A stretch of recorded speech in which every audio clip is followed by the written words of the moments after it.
Hi everybody, it's Mr. Magic here today, and I'm going to be talking about EDH deck tech for Kyler Sigardian Emissary.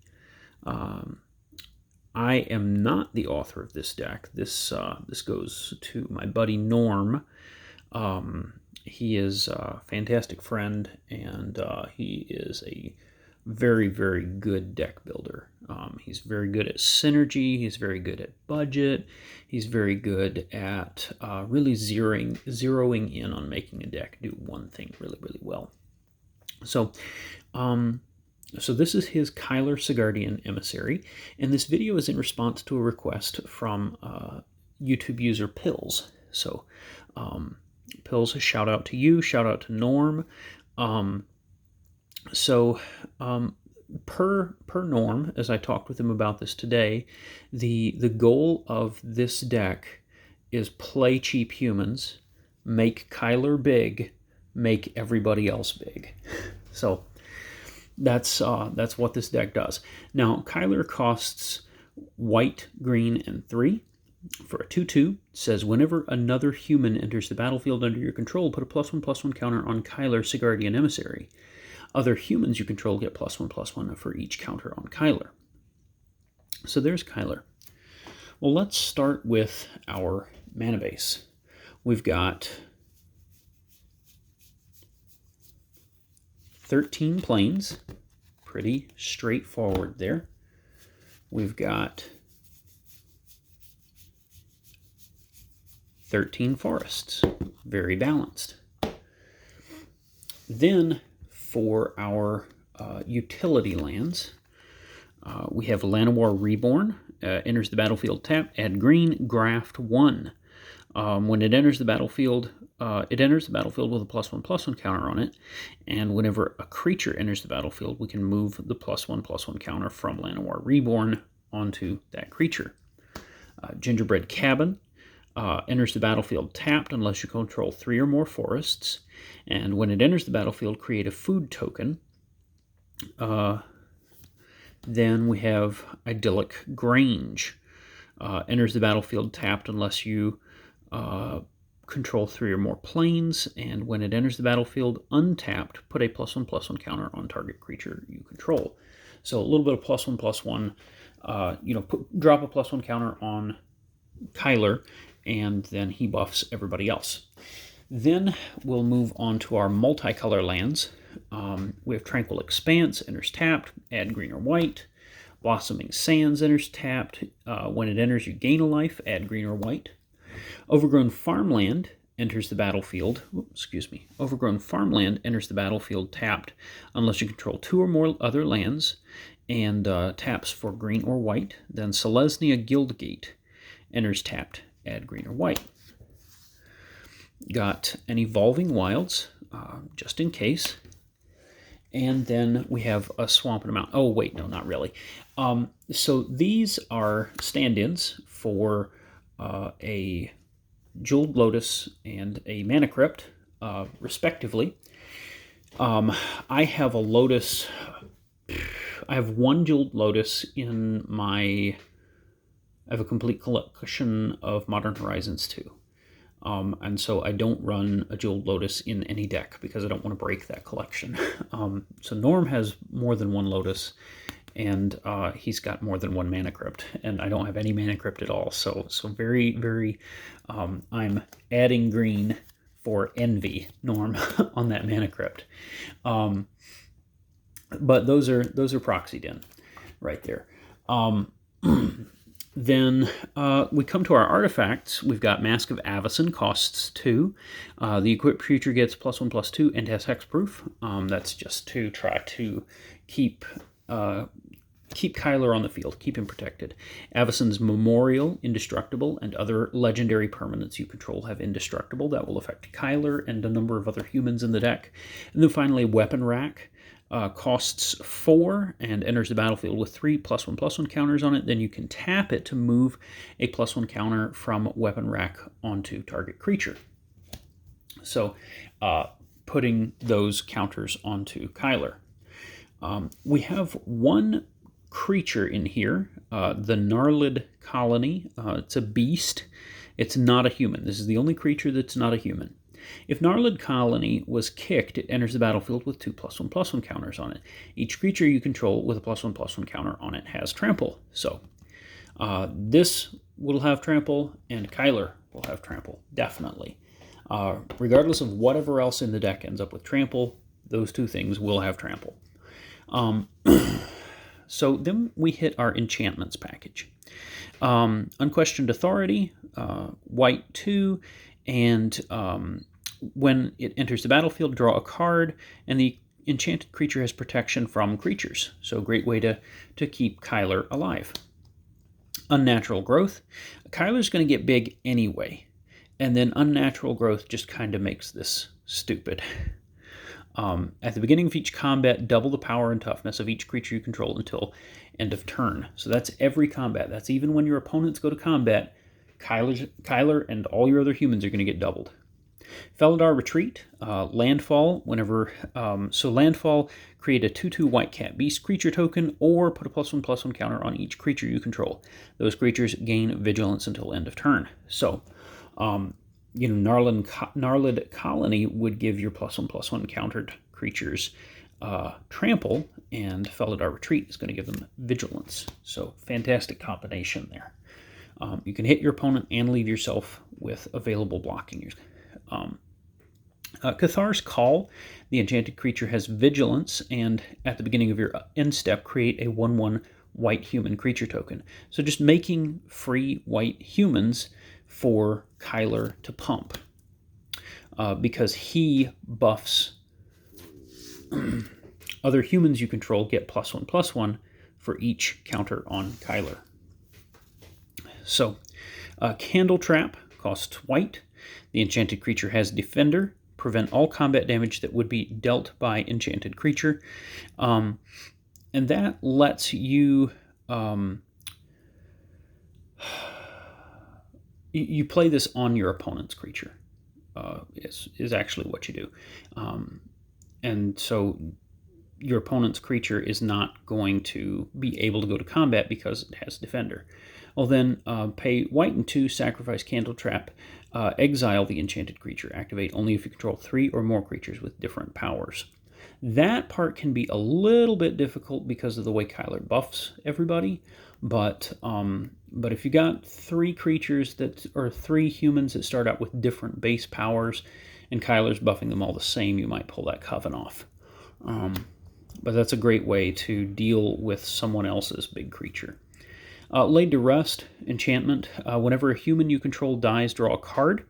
Whenever a creature you control with a +1/+1 counter on it dies, you gain 2 life. So then we come to our creatures package. Adeline, the Resplendent Cathar. Vigilance, and Adeline's power is equal to the number of creatures you control. So that's before that stacks with Kyler's buff. And then whenever you attack, for each opponent, create a 1/1 white human creature token that's tapped and attacking that player or a planeswalker they control. So every combat, it's not when Adeline attacks, it's whenever you attack. Every combat, you're creating a free 1/1 white human for Kyler to buff, and you create them for each person at the table. Hound Tamer, trample, and says pay 4, put a +1/+1 counter on target creature. Palace Jailer, enters the battlefield, you become the monarch, and he exiles target creature and opponent controls until that opponent becomes the monarch. Vernardi Shieldmate has vigilance. Timeless Witness, that is fantastic art. I'm not even sure if I own a copy of this art.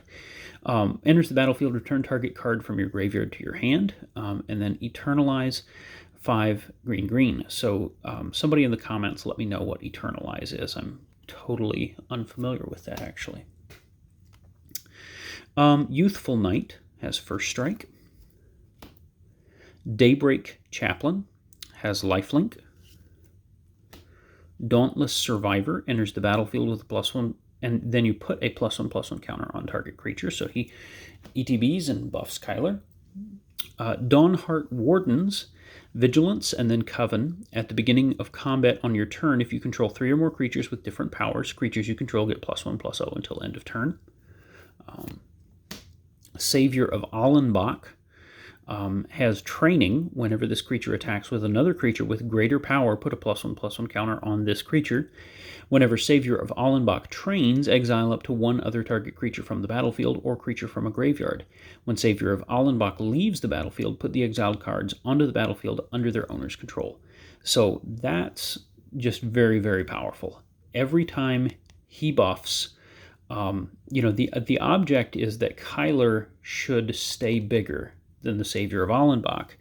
And so during every one of your attack phases, ideally, you would be taking at least 1 creature off the battlefield, exiling it with the Savior of Allenbach. And, and then you can amass quite a formidable army behind him, and then you can kill him off yourself and dump that army onto the battlefield. Or he becomes your insurance so that nobody else board wipes you, because when he leaves the battlefield, you get all that stuff. So, Timberland Guide. When he enters the battlefield, put a +1/+1 counter on target creature, namely Kyler. Azorius Arrestor enters the battlefield. Detain target creature and opponent controls. So great control feature there. Giant Killer. For those of you that are unfamiliar with how these work, first this starts out as an instant, as chop down. For white and 2, destroy target creature with power 4 or greater. Then this card exiles itself after it resolves, and you can play Giant Killer for 1, and that is a 1/2 with white 1 tap target creature. Quende, Pride of Femeref. Sorry. Quende, Pride of Femeref. Double strike, and creatures you control with first strike have double strike. So, great combat multiplier there. Contortionist Troop enters the battlefield with X +1/+1 counters on it, and at the beginning of your end step, if you control 3 or more creatures with different powers, put a +1/+1 counter on target creature you control. So dump more +1 counters on Kyler. Surferin the Hengehammer. When he attacks, another target attacking creature gets +X/+X, where X is Surferin's power. Brutal Cathar.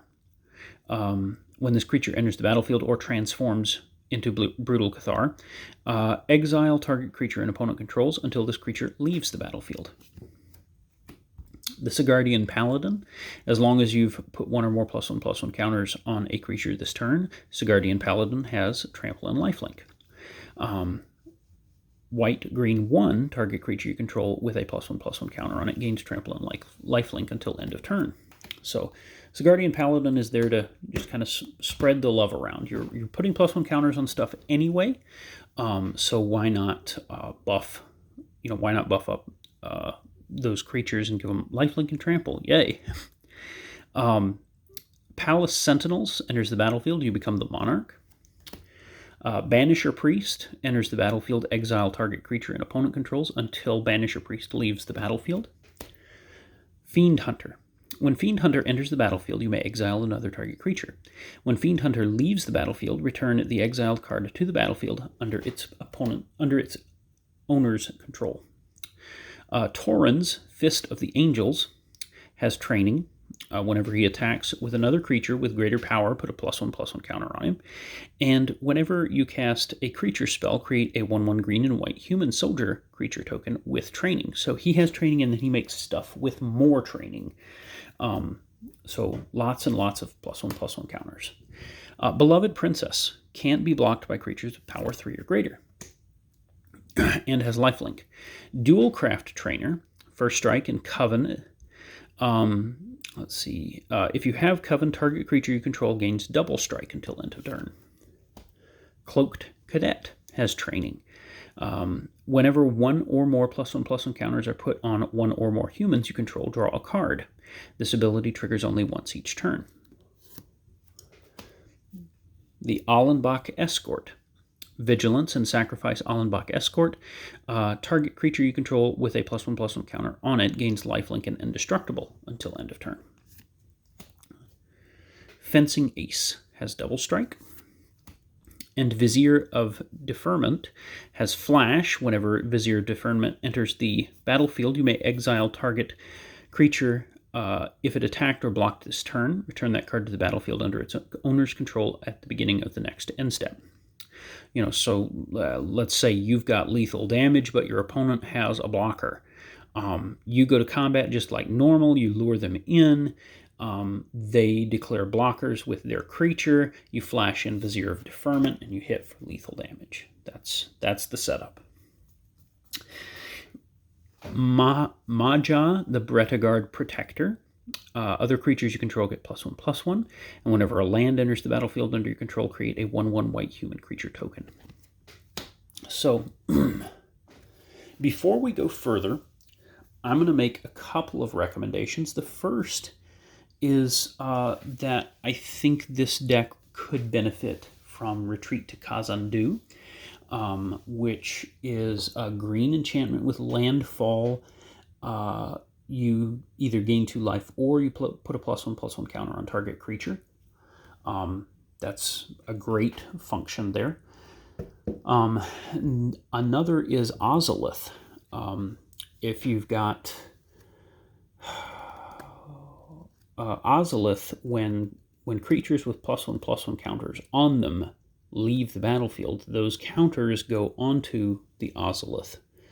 And so in the event that you get board wiped or that some of your stuff dies or whatnot, Ozolith lets you move some of those counters around. So moving on to our package of instants, the Inscription of Abundance. Choose 1. If this spell was kicked, you may choose any number instead. Put 2 +1/+1 counters on target creature. Target player gains X life, where X is the greatest power among creatures they control. Target creature you control fights target creature you don't control. Hunger of the Howl Pack. Put a +1/+1 counter on target creature. And Morbid. Put 3 +1/+1 counters on that creature instead if a creature died this turn. So if you go to combat and you kill your opponent's creature, then you can put 3 +1/+1 counters on your dude. And if you've got trample on your creature, then you connect for more damage. Rally for the Throne. Create 2 1/1 white human creature tokens. Has Adamant. If at least 3 white mana was spent to cast this spell, you gain 1 life for each creature you control. Unbounded Potential. Choose 1. Put a +1/+1 counter on each of up to 2 target creatures and proliferate. Choose any number of permanents and or players, then give each another counter of each kind they already have. And you can entwine it for 4 to pay both costs, or to choose both. Contagion Engine would also be very powerful in this deck. Join Shields. Untap all creatures you control. They gain hexproof and indestructible until end of turn. Defend the Celestus. Distribute 3 +1/+1 counters among 1, 2, or 3 target creatures you control. Return to Nature. Destroy target artifact. Destroy target enchantment. Exile target card from a graveyard. Snakeskin Veil. Put a +1/+1 counter on target creature you control. It gains hexproof until end of turn. Big Play. Target creature gains +2/+2 and gains reach until end of turn. Put a +1/+1 counter on it. Flare of Faith. Target creature gets +2/+2 until end of turn. If it's a human, instead it gets +3/+3 and gains indestructible until end of turn. And finally we come to our package of sorceries. Silver Flame Ritual. Put a +1/+1 counter on each creature you control with Adamant. If you spend 3 white mana to cast this spell, creatures you control gain Vigilance until end of turn. Visions of Glory. create a 1/1 white human creature token for each creature you control with flashback. The spell costs X less to cast this way, where X is the greatest mana value of a commander you own on the battlefield or in the command zone, so that's 5 in this case, looking over at Kyler. Scale the Heights, put a +1/+1 counter on up to 1 target creature. You gain 2 life. You may play an additional land this turn. Draw a card. Lot of value there. Expanded Anatomy, put 2 +1/+1 counters on target creature. It gains Vigilance until end of turn.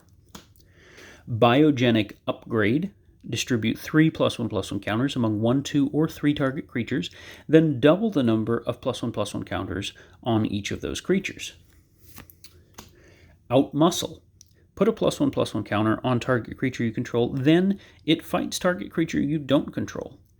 And Adamant, if at least 3 green mana was spent to cast the spell, the creature you control gains Indestructible until end of turn. Increasing Devotion, create 5 1/1 white human creature tokens. If this spell was cast from a graveyard, create 10 of those tokens instead, with a flashback cost there. Regrowth, return target card from your graveyard to your hand. Join the Dance, create 2 1/1 white human creature tokens with a flashback. Vastwood Surge, kicker for 4, search your library for up to 2 basic land cards, put them onto the battlefield tap, then shuffle your library. If the spell was kicked, put 2 +1/+1 counters on each creature you control. Vanquish the Horde, spell costs 1 less to cast for each creature on the battlefield, destroy all creatures. Shamanic Revelation, draw a card for each creature you control. With Ferocious, you gain 4 life for each creature you control with power 4 or greater. Sunset Revelry, if an opponent has more life than you, you gain 4 life. If an opponent controls more creatures than you, create 2 1/1 white human creature tokens.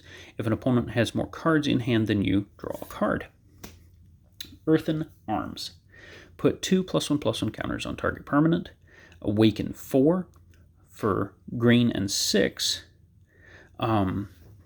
If you cast the spell for green and 6, put 4 +1/+1 counters on target land you control, and it becomes a 0/0 elemental creature with haste. It's still a land. So, everybody, that is Norm's Selesnya Kyler deck. I have been on the bludgeon end of this deck at least twice, and it is no joke. You all saw it in play a few episodes back with, what all was at the table during, I can't remember the episode number right now. I'll link to it in the description. But we had, I was doing Kodama and Sakashima. My wife was running Krenko the Mob Boss. My friend Michael had the Strixhaven Witherbloom deck, and Norm was piloting this Kyler deck at the time. And that Norm was a legitimate threat. The entire table is always concerned about Norm. He is just a he is a serious menace when we come together to play Magic the Gathering. So if any of you ever have opportunity for whatever reason to play with Norm, remember that. Hit Norm first. But again, Norm, thank you for being gracious and for loaning this deck out to me so I can do this deck tech. Pills, thank you so much for your comment and for prompting the video. You guys are great, and everybody just have a fantastic day. This is Mr. Magic out.